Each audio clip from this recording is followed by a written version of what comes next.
I'm so excited. I was just thinking about how many years ago were you on Undercover Boss when you were president at Cinnabon? 2013, or I think 2013. I joined as president of Cinnabon in late 2010, and I was only in the role for a little over 3 years. So it must have been 2012, 2013, or 12 when it filmed and 13 when it aired. It was the Yeah. second season, I think. Because I was going to say, I remember that vividly. That must have been like over 10 years ago. And I remember thinking to myself, oh, amazing. There's a younger woman that's a boss. And I just loved it. So it's so fun to kind of follow you on your journey and to have you here today. Because I vividly remember seeing you on there and being like, oh, this is amazing. Like, I can really resonate with her. So I love it. And there's so much for us to talk about. But let's go into a quote that you've mentioned in a few interviews where you said, don't forget where you came from, but don't let it ever solely define you. And I'm just curious, maybe you can kind of share what that quote means to you and a bit about your upbringing. Yeah, don't forget where you came from, but don't let it solely define you. And then I often will add, our truth is in our roots, or there's some power in our history, but it should not be our anchor, whether that means our decision anchor. So just because we did something a year ago or a week ago doesn't mean we can't do something different or undo it tomorrow or the next day. It's true for us as individuals, our personal journeys, our health journey. It's true for businesses, for brands, the businesses that scale, that last generations, are those mostly that evolve over time. And yet there's a long list of businesses and brands that have so protected their past at the expense of existing in the future. And certainly that can be true for any of us as people as well. We get comfortable if we've had some wins or some successes, or we think things aren't that bad. And so it applies to every aspect of my life. It's why it's my pinned post on X, and I use it maybe weekly. And I don't just Really? go around quoting the quote, but some version of it, because it's just about change, evolution, not being held back, learning, unlearning, movement, progress. It's a quote that is my version of embodying what most would call a growth mindset. And I mean, I love that. All those adjectives that you said, like change, evolution, progress, like you have been doing that from a very young age, from when you were a young girl to even where you are today. And I so appreciate that. And I think so much of living a full life is constantly growing and having that evolution. So I love that. That's such a big part of your life. And, looking at you today, no one would ever envision your childhood and upbringing. I know you've kind of shared you always felt like an outlier. So maybe you can kind of paint a picture for us, because I do think it's impacted so much of your viewpoints and, the woman that you are today and the path that you're on. Yeah, I think I remember hearing a quote or seeing a post from the absolutely rad Sophia Amoroso, where she said something like, don't compare your hustle to someone else's highlight reel, which I love. And certainly, if you think about the roles any of us might be in now, decades into our career, you would probably call that a highlight reel. If we just talked about all the wins and the CEO roles, and feels like a bunch of headlines and highlights. And it's so dangerous for people to compare their work, their hustle, the being in the trenches and in the weeds, to those highlights. And even me today, I'm still in the weeds, in the trenches most of the time. And Yeah. then there's a moment to be on a great podcast or be in an article or something like that. But there's so much grit that usually doesn't get the spotlight. And a big part of that grit for me is certainly in my background. And I'm hoping stories like mine and others are becoming much more commonplace in the media today, where people's backgrounds are very different from where they end up, because it just says you have control over your future. But I've run a bunch of billion-dollar brands and businesses over decades, and yet I started out as a child of a single parent, an alcoholic father. We left my dad when I was 9. I have 2 younger sisters. My mom fed us on a food budget of $10 a week for 3 years. She worked multiple jobs. I started working very young, when I was 15, and was a mall employee at 15, which is where I fell in love with Cinnabon, where I would later run the company. I was a hostess at 17 at Hooters. I became a waitress at 18, and all of that was just like normal, hardworking teenager stuff to me. Like I was working because I needed to save money, because I needed to pay for school, and I needed to pay for my living expenses. Because as soon as I turned 18, I was out of the house. I was in college, first person in my family to get into college. Again, not an uncommon situation, but I didn't want to take on debt, so I didn't get student loans. And I believed I could and should work to pay my way. And so I had all these jobs, these hourly jobs. But one interesting, unexpected turn was that Hooters, the restaurant company I was with in those early years, as again, just a typical employee working hourly jobs to pay for college, that company was in a high growth mode globally. And that meant they were looking often for employees within the company to take on larger roles, often training and development roles, to go open new locations. Again, that in and of itself is not unusual in retail or hospitality. You take people who know the job and who want to train others and have the skills to train others, and then you send them to the new locations to train. It's how brands spread brick and mortar locations. But what is unusual is when you look back, I had this childhood of an alcoholic father, single parent. I become a waitress. I'm in college. I'm on a path to do something much more fancy than be a waitress, so people would think. And yet I ended up in this over 14-year career at Hooters. From 19, I started opening franchises around the world. At 20, I moved from Jacksonville to Atlanta and took a corporate job where I was the manager of employee training. So I was in a corporate role that managed the things I had been doing as an hourly employee. And as the company, the headline is, as the company grew, I kept growing. And every 18 to 24 months, I had a larger role with more responsibility. And a few years in, by the time I was 26, I was one of the vice presidents of that company, doing 800 million in revenue and all kinds of interesting experiences there. Stayed in an executive role. Eventually, we sold that business into private equity, and I was recruited to become a president for the Rourke Capital private equity firm portfolio of brands that started with Cinnabon and then evolved into Focus Brands, the parent company of many other brands like Jamba Juice and Moe's and Schlotzsky's, etc. And that was my career leading up to AG1. Yeah. And I'm going to go back a little bit because I feel like there's so much to unpack with your upbringing. I mean, it's pretty amazing. And I'm very passionate about putting stories like yours out there. That's why I do this podcast, to show you are in control of your life. You can come from so many different backgrounds and be where you are today. So I so appreciate you sharing and being so open about that, because I feel like it gives people a lot of power back in their hands. And, looking at you being the oldest daughter, your mom ended up leaving your dad, being the single mom and hustling. You had that motivation to pay for yourself and get yourself, through school and everything, because you didn't have another choice. But where do you think that drive came from? Because, it could have gone a different way. Was it the work ethic of your mother? Did you see examples of what was possible? Because it seems like you had a very expansive mindset from a young woman that, like, if I work hard, I can get out of this. So I'd love to just understand the psychology behind that a bit. I mean, I think for any of us, it's so hard to know, what were the driving forces. All I can do from this book, because I get too much credit for being strategic, and I wasn't strategic. I was 18 years old and I got a phone call when I was 19 and they asked me, "Hey, do you want to go to Australia?" And I'd never been on a plane and I didn't have a passport. And so I was like, yeah, but it looks like this really thoughtful career move that led to other things. So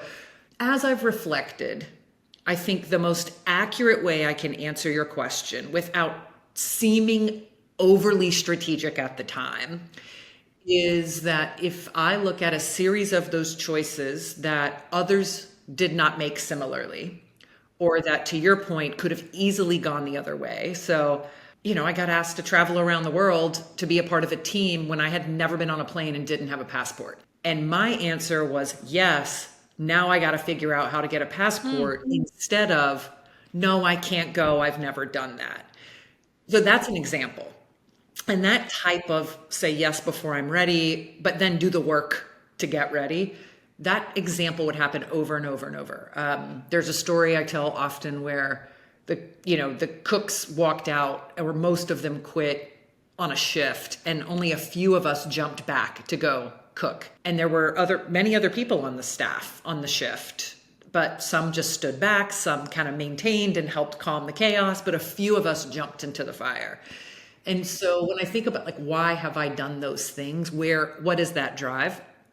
There are three driving forces that come to mind that I've at least seen a pattern of. So they were likely at play in those early days. One is I was super curious. I just wanted to know, can I do it? And the curiosity was likely connected to what you said, which is anything is better than being stuck where I came from. Anything. Want me to clean toilets at another location? Great. I'm going to get experience at another location. Need me to go pick up managers from the airport? Awesome. I'm going to meet people who I'm going to learn from. So that doesn't play out well over decades and like saying yes to everything. But in the early years, the desire to just, who am I going to meet and can I learn from them? And can that learning turn into currency to do something else? That was the curiosity. The second thing at play was helpfulness. I am a helper. I'm truly one of those people. If I see trash on the ground, I pick it up. If I see someone fall, I want to help. If I see a worker in a location who's doing hard work that often goes unnoticed, I say thank you, like all the time, everywhere, airports, bathrooms, restaurants. So that is who I am as a person. I have a deeply like conscientious muscle. And so there's a helpfulness angle to a lot of the things I said yes to because I viewed saying yes as help. Someone's asking me, they need this done. It didn't feel like opportunity for advancement. It felt like opportunities to stretch and grow and learn and help. And then the third driver was super selfish, which is most of the things I did meant more work and more hours, which meant more money to pay for my life. And so if I could work kitchen shifts and bartender shifts and waitress shifts and new store opening opportunities, then all of that meant, there's only so many waitress shifts in a week. But maybe if I take up all the waitress shifts that are available, but I have more available time, there might be 2 kitchen shifts I could fit in or 2 openings. And so it was also about income for me. Work was honorable. So curiosity, helpfulness, and whatever you want to call self-sufficiency, building income. That's so helpful to hear with you reflecting back on that. And I know one thing you've mentioned in another interview too is that it seems like it maybe might be one of your fears, but also a motivator of your curiosity is not knowing the truth. I don't know if that resonates for you, but I'd love to hear more about that because I thought it was so interesting. Yeah, I mean, as long as I can remember, so maybe late teenage years, I have had not only an obsession, but a healthy fear, like an obsession with knowing the true truth, and a little bit of what I would call a healthy fear of not knowing what's really going on, meaning I can handle it. Like I can take tell me the ugly, tell me the bad, tell me what you don't like about me or my work or what's not. I just want to hear it. I'd rather know and do something about it. I'm one of those people that now that there are full body MRI scans, yes, I go as often as it is recommended because I want to know. I'm not one of the people that's like, I don't want to know. But I have also learned to trust myself that I can be responsible and balanced with the many types of information I might get. I won't overreact. I don't take, when you open yourself up to hearing a lot, you've also got to be able to handle it in a mature way. And so I don't know where it comes from. I don't know if it was because when my mom finally decided that we would leave my dad, I had known it was bad for a long time. And so I was like, finally, like, let's get out of here. Or the many times in my early restaurant career that I would see managers winning awards and being celebrated when actually all the people on the staff knew they were awful. And I was like, how is this possible? How is someone getting like the manager of the quarter award and they're like borderline a liability to the company? And there were many great ones, but there were these few examples. And you would come to learn like the corporate office only sees a slice. If sales are growing, that might be happening despite the manager, like lots of construction or many events. And so they get all these accolades. And so I remember sitting there as an employee seeing this all play out and going, I don't ever want to be that person. I don't want to be the manager that doesn't take great care of people. And I don't want to be the delusional, disconnected corporate person that's celebrating behavior that actually isn't the full story. I would sit with my customers, and whenever I would say, hey, how is everything? Can I get you anything? If they would go, it's okay, I wouldn't walk away. I would say, do you not love it? Because I want to know, because I want to fix it. So that just mining, asking for coaching, for feedback, like assuming, of course, things are never going to be perfect. And of course, I can always do things differently. So that is, I think, what you're referencing, this fear of not knowing the truth and this like real hunger and desire to get feedback to act on it. Yes. And I mean, it shows that's such a incredible quality that you have, because like you mentioned, earlier in the podcast, you were only 26 in an executive level at Hooters and running, the business was over 800 million in revenue. And then you shortly thereafter were the president of Cinnabon. They promoted you. I think you were like the youngest president, right? For the group of brands, and it's private equity owned. I'm like, I was in finance. That does not happen. So you are definitely a very unique star. And, one of my questions, but you might have answered this, was you are so good at, jumping in, getting into the weeds of everything, operating, asking questions. Like, are there any other tactics that you do to really understand businesses? Like whether it's you and AG1 now, or, so much of your history of just jumping in and getting involved in so many brands, like any other qualities do you think that stands out for you to feel comfortable being in these newer situations and getting up to speed? I'll share a quality and then maybe a few practices, because they transcend qualities. I think for some people can feel a little amorphous, but one quality is I'm comfortable in my own skin. I love myself. I love the journey I'm on. I know I'm not perfect and never will be. I'm really proud of the many things I've done. I understand the mistakes I've made and have tried to reflect and continue to learn from those. That is a massive prerequisite for the techniques I'm going to share. Because if you are worried about what are people going to think about me, are they going to think I'm too young for this role? Am I going to screw this up more than someone else? You will make decisions with the wrong stakeholder in mind. And so the techniques I will share that I use when I go deep to learn any business are only the type of things someone who is not worried about their so strong ego and how they're going to be judged. It's only the type of thing someone like that can do. So it's this muscle of ask, answer, act. So I have a series of questions that I ask people. I create an environment where people genuinely give me the honest answer, or as close to it as they are capable. And then I act on it. Not everything, but patterns, the most important things. And so ask, answer, act is the meta framework for all of my practices and techniques. So I have 3 questions that I ask team members when I take over a business, or customers or investors. So what's one thing you think we should stop doing? What's one thing you think we should start doing? What's one thing you would do differently if you were me? And people tell you their thoughts. Yeah. And when you're new, this is when it should be the easiest to ask these questions, because you weren't there before, you didn't do it. So you should be like digging for these things. It's much harder to ask these questions once you've been somewhere for a while, because by definition of you having been there, the things they're going to say you should do differently are probably undoing or addressing the things you did. And so going deep when you're new is one act that to me should be a no-brainer. Going back and going deep regularly and being willing to look in the mirror of people's reactions to what you might have caused. I mean, some people say it takes such courage and guts, but to me it doesn't. Like, the risk of not knowing is so much greater than the risk of just feeling like everything I did 2 years ago was brilliant and is still working miraculously in a world that never sits still. So I ask those questions, I get the answers, I act on them. I then do check-ins with team members and ask 6 questions. What's been the best part of the last 30 days? The worst part of the last 30 days? Tell me one thing I can do differently to be a better partner for you, which by definition is something I am not doing or something I need to do more of. What's worried you or weighed on you most in the last 30 days? What are you most grateful for? What are you most proud of? I do this check-in with my husband. My husband and I do this check-in every month. We have since we met. We have not missed a month, maybe with an exception of when we had our 2 kids. But even then, we probably made it up within a number of days. And that's been almost 9 years of not missing a month of check-ins. So this idea of just staying close, asking and answering questions, but most importantly, acting on it. These are action exercises. They're not meditations. They're not reflections. Yeah, I love it.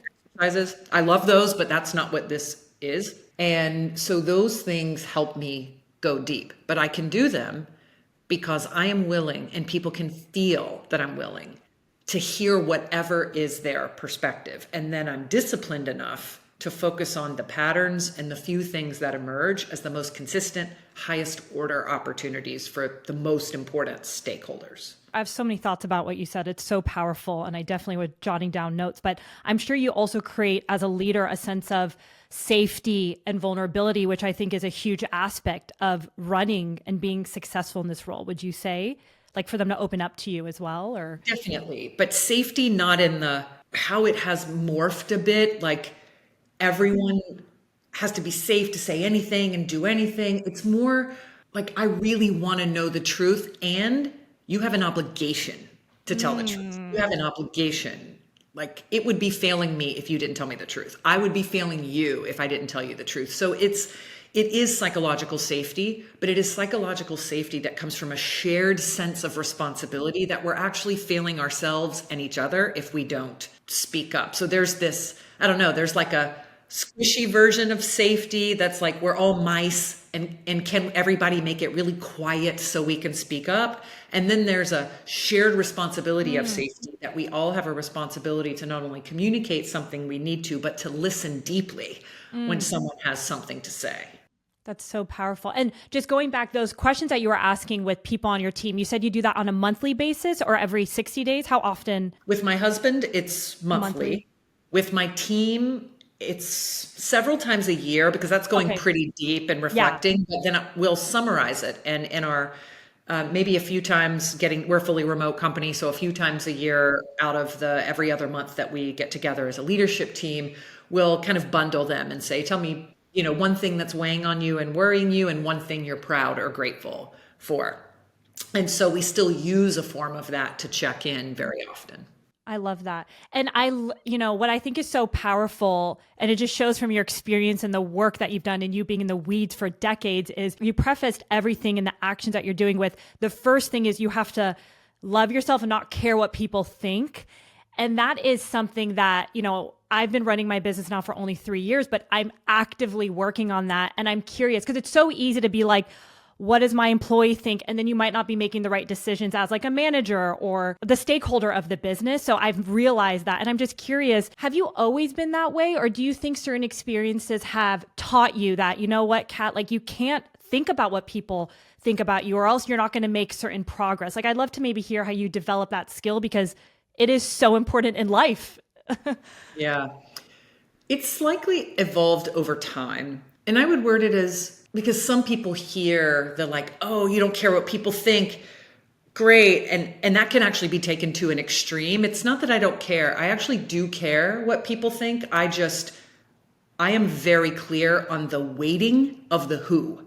So there are some people who, if I weight their opinion relative to the impact of my business, it's 0 or 1% or 2%. And then there are a handful of people where what they think is heavily weighted, because they're a deeply involved stakeholder. And so I find people struggle with this in 2 ways, like knowing how to value different people's opinion of you and your decisions and where to allow that to color your thinking. So there's external stakeholders. So, there's a layer of people that we think we care what they think, but we actually don't know them. And they probably don't know us. Yeah. And yet there's this feeling of, I want them, this mysterious them, to respect me, to think I'm smart, to think my decision. And of course, we all want people to value what we do. But that layer has almost nothing to do with my day-to-day decisions, unless that layer influences the people who my decisions do affect. And that's, in some cases, that is true. And so I've got to be aware and understand. So I ask myself, about whose opinion do I care? To what degree? And then what am I going to do about that? If I deeply care, then I'll talk to them, I'll engage them, I'll communicate what I'm thinking, my process, and engage them in the decision making, and then be clear if they have a voice or vote. And often I've been in situations where I need to communicate to people, you have a voice, but not a vote. So we're all clear. And then there are times where I need a group to contribute to the decision, and they have a voice and a vote. And so when I moved to AG1, there were several people who I deeply respect in business who were like, that is so much of a smaller company than what you've run. Why are you doing that? You're crazy. This is not a smart move. You should be going to name the Fortune 500 company. And yes, that would have been obvious and plausible to a degree. But there were a million reasons it felt like to me, it was really 3, 4, or 5 key reasons that made moving to AG1 such an obvious, smart move. I was a customer. I believed in the business. I could really see where it was going. It was a leader. It was growing faster than I thought. It was even larger than I thought. It had so much potential that the business and the team needed what I had, and yet I had things to learn from this unique opportunity, and it was a rocket ship. And so I had to decide about whose opinion do I care?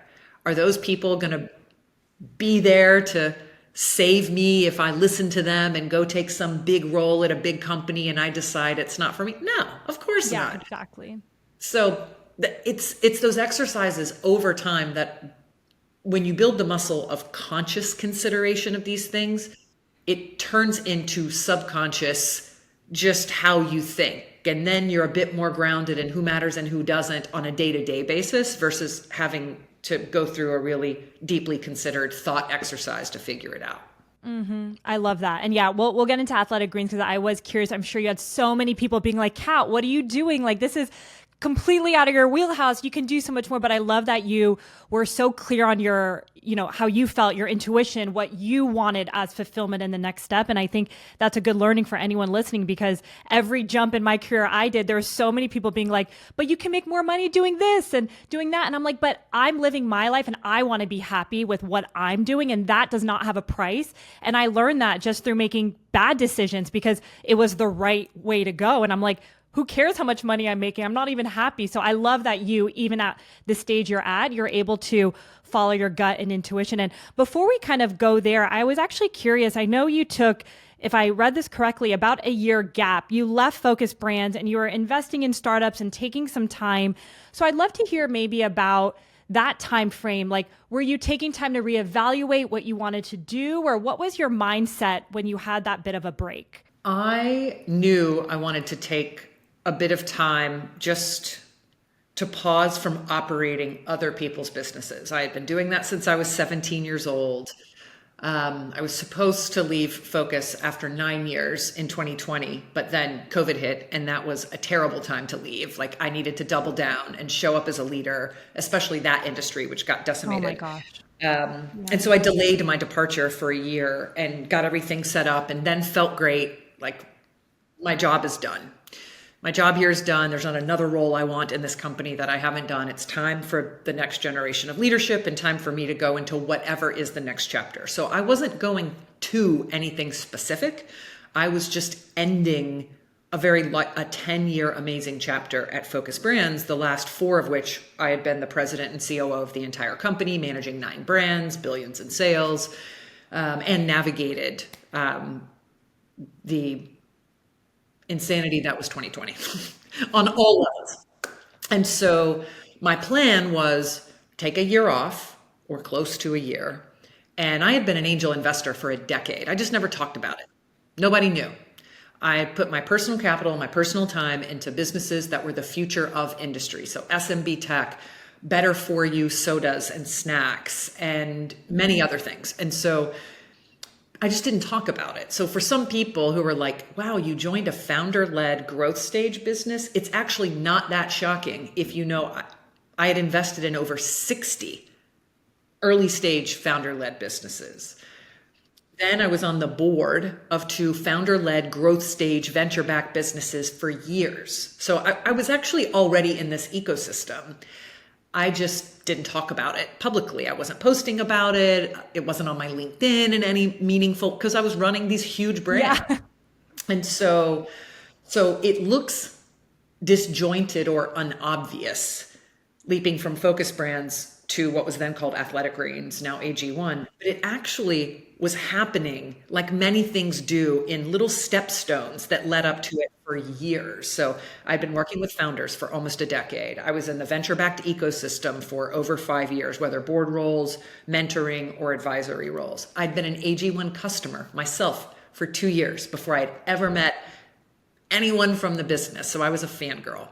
But my plan was take this year, continue this investing activity that's been going on for a long time, maybe ramp it up a little bit, do a little more speaking, work on a book for some of my growth principles and practices, and just chill. But I didn't chill. It took I was about, going to ask, yeah, because that's a big transition to go from like your whole life working to like, I'm going to chill. So, yeah, yeah. and that was 2021. So my first child, my son, was 3 years old at the time, and my daughter was 1.5. And so chill meant more time with them. They were little, and my whole life I've traveled for work, and so I was very excited about just being home with them a little more, especially after the pandemic. Well, 2021, it was still kind of going, if you think about it. So that was my plan, was to be with them more, do things that were very flexible, but stretched me to different industries and scale of company. That was early January of 21 is when I left Focus Brands.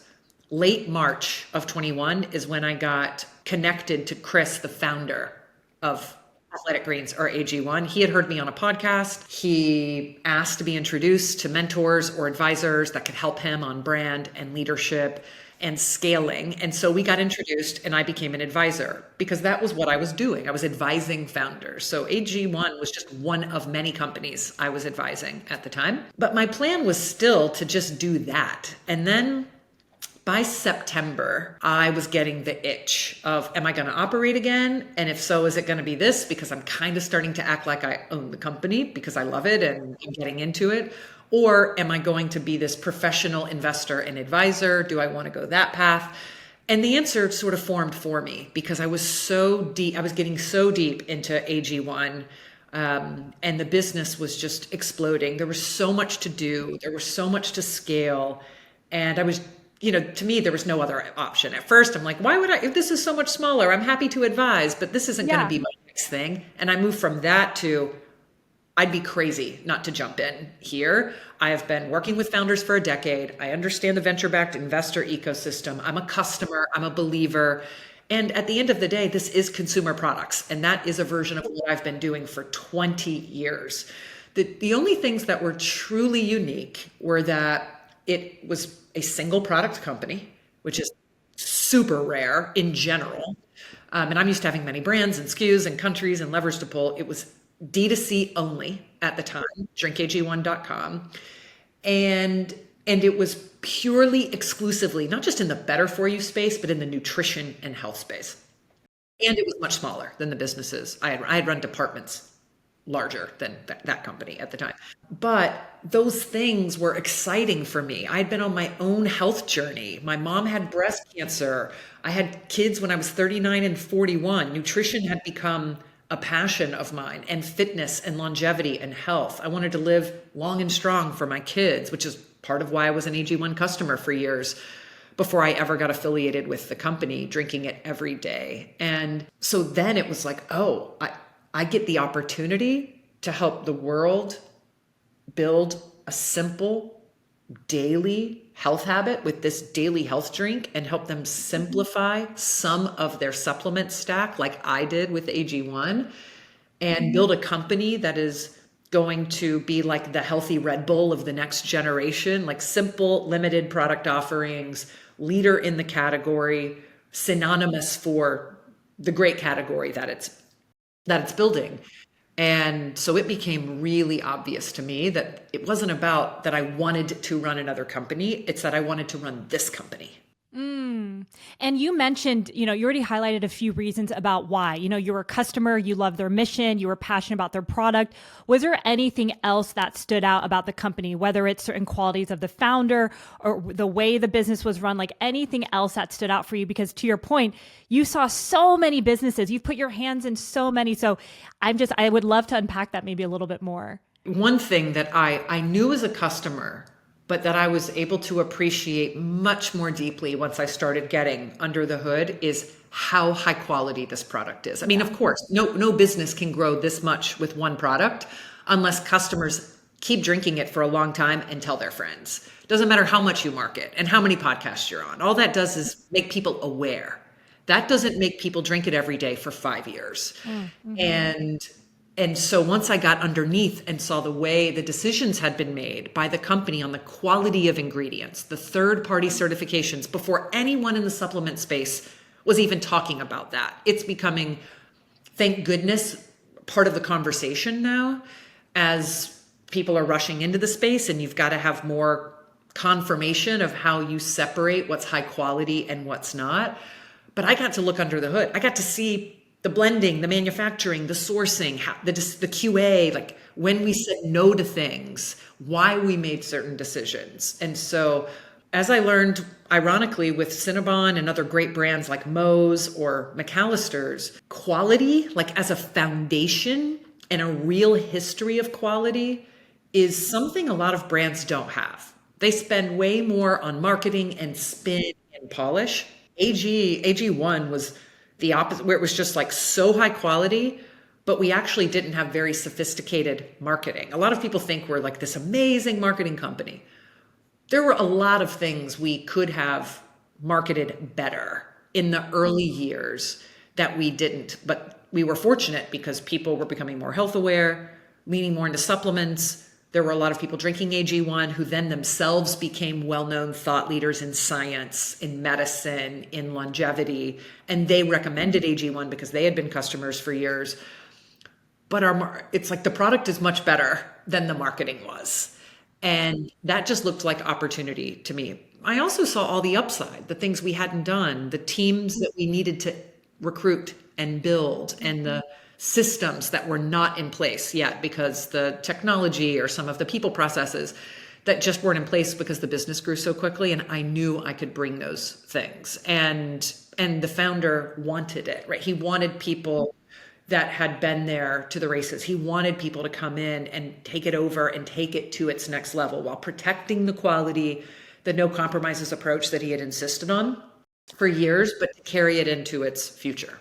I just love that, because even you saying the focus on quality of the product from even the early days when he launched it, I believe you guys have gone through like over 50 iterations of the product. So I'd love to maybe hear that, because you don't hear that with a single product. So what is driving the innovation? Is it customer feedback? Is it, new innovation and additional ingredients being added or flavor? I'd love to hear what goes into all of that. There's a few things that drive the iteration. So yeah, we've made over 50 iterations over our almost 15 years. And some of them have been very tiny, right? Like tweaks of the packaging or an upgrade in the spec of a phytonutrient, but some have been material. So long ago, there weren't any herbs or adaptogens in it, and then we added those. We have had different probiotics over time, so constantly upgrading the quality of live culture dairy-free probiotic, because sometimes you can't get access to it at a certain scale. And so the probiotic market has exploded with suppliers. And so now, of course, if we can get access to better, we should put better in AG1, which we did long ago. There used to be flaxseed in AG1. And then research came out that said consuming that degree of fiber with some vitamins and minerals can slow or reduce absorption. Well, if you're paying a premium price for high quality vitamins and minerals, you probably don't want to simultaneously consume something that reduces the bioavailability or absorption. So we took it out. Flax seeds are great, by the way, but that's an example. The next ones coming up will have continued upgrade of certain vitamins and phytonutrients and some other exciting news. So a lot of times it's science. So science and research advance over time. Of course, you learn new things about ingredients, and AG1 as a platform is about synergy. It's a multivitamin, a set of pro and prebiotics, and a phytonutrient blend. And that any of those things individually do not have the power that all of them together have in AG1 in this powder format with this quality and source of ingredients blended in this way to somehow taste good enough to drink every day without juices and sweeteners, which is shocking and very difficult not to do. easy to do. Very Not easy. difficult. And so for us, it's like the iPhone, right? We get a operating system upgrade, and you don't pay any more when you get update 18.5. And so we haven't raised prices. It's just upgrade, upgrade, upgrade. Communicate why this is better for you, how it helps with daily nutrition. And for us, it's our job to disrupt ourselves. And so it's research, it's science, and what we believe makes that daily health drink engineered for safe, effective daily consumption as a foundation of people's stack. What we don't use to drive innovation is trying to make it everything for everyone. It's a foundational layer. People use AG1 as a simplifying high quality foundation of their stack. And then whatever we have that are personal needs get stacked on top. And so I love that. I love the simplicity of it. Yet even the foundation should be continuously improved. And we have the supply chain, the QA, the sourcing, and the blending ability to keep making it better for our customers over time. And as a premium product, I think that's what we deserve as customers. Exactly. And it goes back to what we were talking about in the beginning of the podcast. It's like the constant evolution, and that's what drove the success in your life. And I think success in businesses. And I actually think it's a good reminder because we have a lot of women who listen in who are just getting started and, might be like, I don't have that perfect product, but even AG1, 50 plus iterations, like you don't start with the perfect product. You continuously learn, you get to a different scale. There's new research, there's new shifts. So I love the fact that you're continuously evolving and you don't have to make it so perfect. It has to be a good quality product starting out, but you're learning with your business and you're growing with your business. Even at your scale now, you guys still continue to push the envelope and evolve. So I think that's really inspiring. Yeah, we will continue. I mean, if anyone wants some inspiration, go look at our original packaging. It is. Oh, I will. I can't wait. It is a far cry. Yeah. And what's so interesting, Kat, I'm actually very curious because, you've gone through so many brands. And for me, when I even launched the business, I was like, we just need a good quality product. Branding and everything can be good enough because that will take you farther in the early days. You just said that AG1, the packaging probably wasn't great, but what are your thoughts on that? Like if someone's listening who is just getting started and they're like, dang, it doesn't look as pretty, or I don't have the funds to make it all beautiful. Like, what's your thought as an operator for all these years? Go pick 20 of your favorite brands that are big today and look up their original packaging and logos. Very few of them will be attractive. And so just let that lay the roadmap. It's like, who cares how pretty your logo is if no one's buying the thing? Exactly. So that you don't have to listen to me. Go look at the brands you like that are over 10 years old or 15 years old. I think our brand and package has changed. Not the brand itself, but the packaging has radically changed, like unrecognizable between each iteration at least 4 times. And then we changed our entire name. It used to be Athletic Greens. We used to be athleticgreens.com. We're now AG1 at drinkag1.com because greens was becoming limiting and confusing for the customer when AG1 is more of a combination of greens, probiotics, and a multivitamin, this one step for your foundation versus there was not a lot of competition when we started 14 years ago. So we called ourselves Athletic Greens, and it was a green powder supporting active people, which of course lent itself to athletes, but we are neither exclusively fruits and veggies, nor are we only for athletes.